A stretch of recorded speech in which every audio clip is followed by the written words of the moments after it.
Salut à tous, on se retrouve pour une nouvelle recette. Alors aujourd'hui, on change tout, on va réaliser un biscuit historique, surtout chez nos amis catalans, avec la rousquille catalane justement. La liste des ingrédients. J'ai besoin de farine, de sel, de levure, sucre glace, ici un peu de beurre, des jaunes d'œufs, là un peu d'anisette, ça c'est le secret. On a ici du miel et un peu de lait. Alors moi je veux pas d'histoire, hein. La rousquille catalane, il y a pas mal de recettes différentes. Là il s'agit de ma recette. On commence d'abord par le biscuit. Alors c'est très simple cette recette, hein. C'est pas du tout compliqué. Je prends un robot, là j'ai mis la farine, le sel, la levure, le sucre glace. On va d'abord mélanger ça. J'ajoute ensuite le beurre bien froid en morceaux, les jaunes, un peu de miel, un tout petit peu de lait. Un peu d'anis, c'est ça le secret d'une bonne rousquille, le goût de l'anis. Je vais remuer tout ça au robot.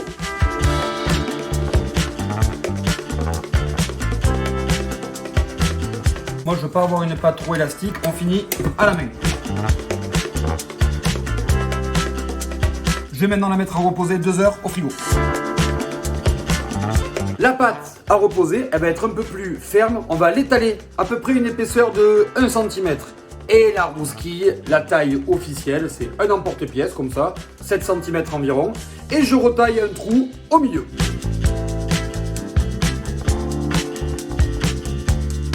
Allez, on enfourne la rousquille 160 degrés, 15 minutes. Et nous forcément on ne reste pas sans rien faire. On va attaquer le glaçage car c'est ça la spécificité de ce super biscuit. C'est que le glaçage, il va ramener de la gourmandise et du croquant, mais il va aussi aider à conserver notre biscuit. Alors pour le glaçage, c'est simple, 4 ingrédients. Hop là, du sucre glace, des blancs d'œufs, de l'eau et on va récupérer le zeste d'un citron jaune. Dans une casserole, je verse le sucre glace et ensuite l'eau. En fait, ce mélange-là, on va le faire cuire, c'est ce qu'on appelle un sirop.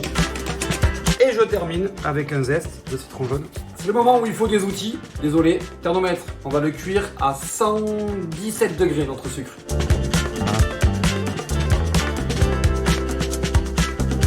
Alors ce qu'on va faire, j'ai le thermomètre qui monte à 110. Là je vais commencer à monter mes blancs neige. Là je verse mes blancs. On va les monter. Mon sirop, dès qu'il arrive à 117 degrés, je le plonge dans les blancs en neige. Du coup ça va cuire les blancs. Donc là la meringue, elle a la bonne consistance pour venir napper nos rousquilles. Ma rousquille est cuite, on va la laisser un tout petit peu refroidir. On la prend, on la laisse tomber, on la rentre bien. Là, on va enlever l'excédent. On tourne un tout petit peu comme ça. Et ensuite, on les met de côté. Maintenant, 2 solutions. Soit on est très patient et on les laisse sécher 24 heures. Soit on les met dans un four à 50 degrés pour faire sécher la meringue. Une fois que la meringue a séché, on a la rousquille comme ça, hop, emprisonnée. Donc là, vous pouvez la conserver au moins 1 mois. Et regardez, ici, quand je taille, on a le côté craquant et le biscuit au milieu. Et la dégustation, c'est pour moi. Ce biscuit tout fondant, cette meringue craquante, je me régale. On se retrouve une prochaine fois pour une prochaine recette. Ciao les copains!